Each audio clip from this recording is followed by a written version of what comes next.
Welcome to Let's Play Rule the Waves 2 as France, starting in 1920. This is episode 59, and we are in the second half of 1945, with tensions rising with Italy and potentially with Germany. The last episode was about various refits and rebuilds and new constructions, so I did ask in the channel with my new ability to ask poll questions. Here's the fruits of our labours. Initially, the new CA with its 16 10-inch guns, little glamour puss that it is, took an early lead, but interesting to see that a new CV has overtaken things. And the new destroyer, which had lagged at the bottom of the pile, has popped up into a respectable third place after 49 votes. So thank you very much for taking the time to vote. If we have a little look at the almanac, against Germany, we have, 4 carriers. Actually, we have 5 carriers. One is refitting with a 6th under construction.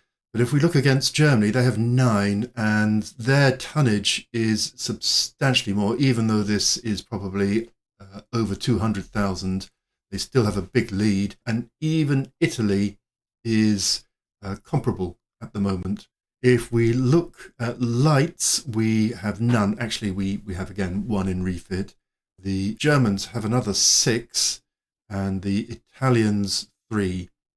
So in terms of, it's an uncomfortable place to be, being that far behind. In terms of destroyers, we have 31 at 34,000 tons, similar to the Italians, but you can see the Italians, they are bigger destroyers, and the Germans are much bigger destroyers.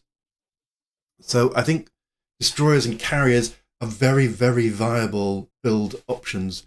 You could point to the heavy cruisers and go, yeah, but we only have 8 for 132.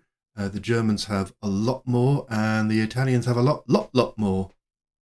So yeah, I kind of need everything, but of course, this being Rule the Waves 2, you can't have everything, not all the time. If I have a look at the new construction, I have my new carrier being built in our chums, Great Britain, in 12 months' time. So the other 2 are about to come out of refit. Indeed, these 2 new heavy cruisers are about to come out. So my feeling is to build a new carrier because it's such a long lead time, and then have a look potentially at coming up with a new fleet destroyer series.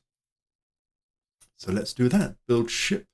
I think this has all fine. It's just an evolutionary design. It's maxed out in terms of its capabilities, so I don't really see anything wrong with that. And building it in Britain, that seems fair enough to me. Not sure about the name. Let's just pick a better name. Okay, let's have a big howdy-doody to the Chateau de Chambord. Takes a fair old chunk out of the monthly balance, but that's fine. Oh, and someone kindly pointed out that my colonial corvettes need a refit, so let's just go and sort out to see if there's anything I can do with these other than just a quiet, straight refit. I mean, yes, the director... Yes, dual purpose, but no, not really. Forward ASW mortar. That seems fun. And if we have a look over here, rebuild cost 70. Rebuild cost 70. It's free. That's my kind of price. I can't really see anything else worth doing. They just do their job quietly and efficiently and try and stay out of the way of fleet actions. So let's okie doke that.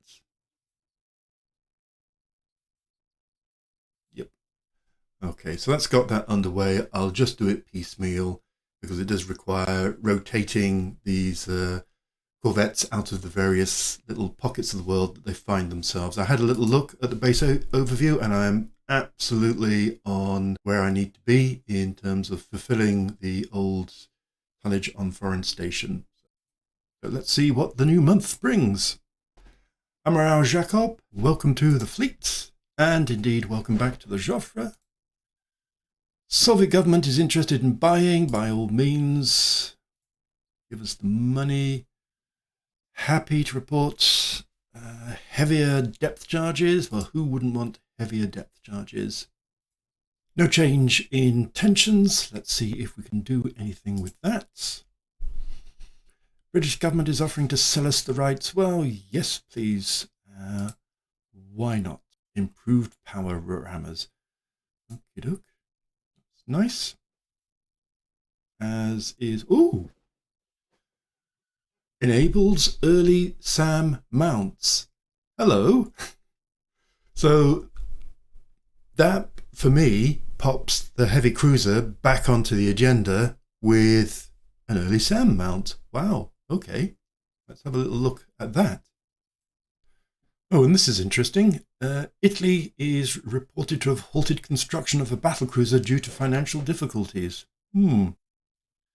Okay, let's design the maximum lavish, no expense spared heavy cruiser. No, we're not talking that kind of size. Let's take it up to 20,000 tons. 9-inch guns, I don't think so. Let's go to 10 and let's make these quads. We'd like a beast, thank you very much. Or really a flagship going forward once the battleships are past their sell-by date. Let's add some missiles. So maybe a C and an R. Probably be fun. There we go, and there we go. I'll keep it at 4-inch, possibly update it to 5 later, but that should be all right. Crank that up. 22. 95, that all seems happy. I have torpedoes. I don't think we need torpedoes, not in this day and age, but we certainly do need torpedo defense. 4, bring the conning tower down to 2.5. The secondaries equally to 2.5. I'm going to say 2. I mean, exploding 4-inch magazines. What possible harm could that do? Deck. Let's bring that to 3. Do we have any kind of immunity zone? So a tiny bit. Really, we're going to need a 6-inch belt to give us any kind of immunity that we'd want. Oh, well, I was going to say, and that's going to completely blow, but it's not as big as I thought. I'll leave a little bit of weight remaining just to adjust for any other things that we need, or possibly when further missile developments. At the moment, the missiles are heavy, and so they have to be on the center line. Just see if that's happy with all of that. Yes, it is. Where to build it? So it's going to take 28 months, which is a fair old chunk. Obviously, there's the option of building it in Britain. If we go to Britain, we do save a wad of money. Does it actually cost any less? They're currently being, yes, 82 down to 81. I mean, it's a small amount, but every bit helps. And actually the time, perhaps more importantly, goes from 28 to 25 months. So that's definitely worth having. And then I might be able to bring this down, not quite back down to 20, but good enough. So if I again look at the gun data, here's the immunity. So yeah, that seems pretty good. Incline the belt and unit machinery. So I will have to, I always forget that. I wish, whoops, later war stuff, it just did these kinds of things automatically for you. 20,500 tons, built in Great Britain with good immunity from 13,000 yards upwards. 3-inch deck. Probably should have 6-inch turrets if I'm going to be truly honest, which takes it even further to, oh, crikey. And so it goes up to 21,000. The cost is, 87. It's adding a bit of extra displacement. The cost doesn't seem to be particularly sensitive to the weight. I don't know if back in the day it was much clearer, but that seems to be absolutely fine. Go for a new name. Okay, let's go with the classic Amiral Jean Bart. Say yes to that, and yes to that. And off we go with a terrifyingly capable new heavy cruiser. I feel like I've just done a little bit of an impulse purchase just because the SAMs are available, but what the heck. And let's go to October. So there's the Amiral Sharma and the Lafayette back. And 2 corvettes have finished construction. We'll have a look at the aeroplanes, heavy depth charges. Good stuff. Nothing particularly interesting in the news. So just thinking about the carrier gap that I'm trying to close, I'm wondering whether it would be useful to design some light carriers. Just bring one up. Okay, 14,800, 34 planes, which is the max. This is going to cost about 40,000 for those 34 planes. That's equivalent to around about 1,200 per plane. However, if I build a big carrier, one of these, they cost 83,000. So obviously more than double the price, but considerably more than double the planes. They carry 100.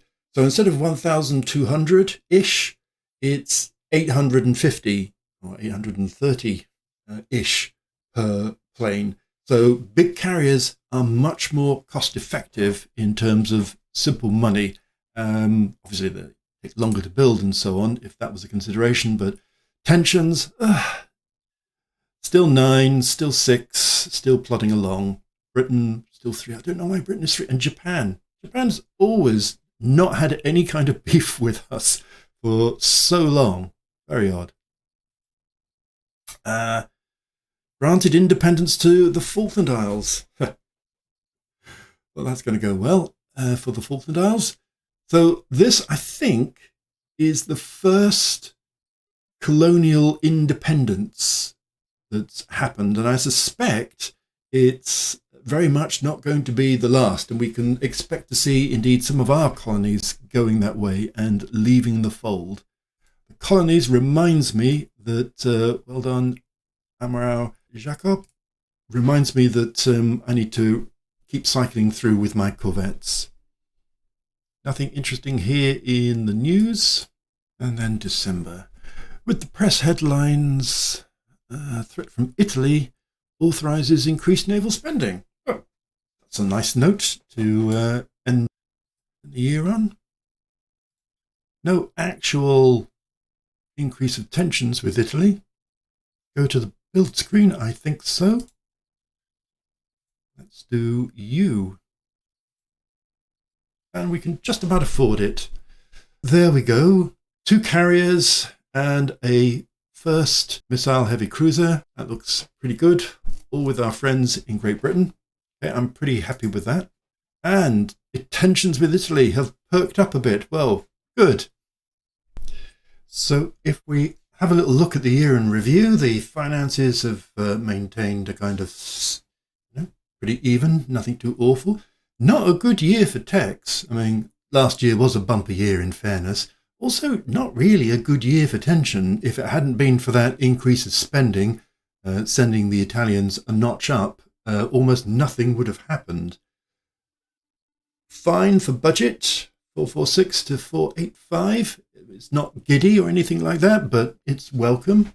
Maintaining our treaty with Britain, so happy with that. And as you can see, the diplomatic landscape has gone from 333, 9, 1 and 2 to 6, 5, 4, 3. I don't know why Britain stayed at 3.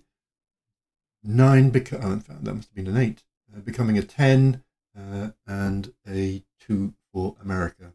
We scrapped our first ever carrier, built 2 lovely new heavy cruisers, and have 2 carriers and our gorgeous surface-to-air missile cruiser, not to mention the 16 10-inch guns. Refitted a couple of battleships, a carrier, a light carrier, and a couple of corvettes. Good solid year. Pretty pleased. Looks like next year could be war with Italy. You know what it can be like, though. You can bumble along just underneath war with high tensions and nothing happens at all, or it could just suddenly flip. Could go either way. Not seeing many diplomatic activities just yet, but probably best to prepare for war in 1946 with Italy. There'll be that to look forward to. Probably need to take some of my fleet that is only in a fair state and send them out into a little bit of an exercise to improve their quality. For now, thanks for watching, stay safe, and I hope to see you next time.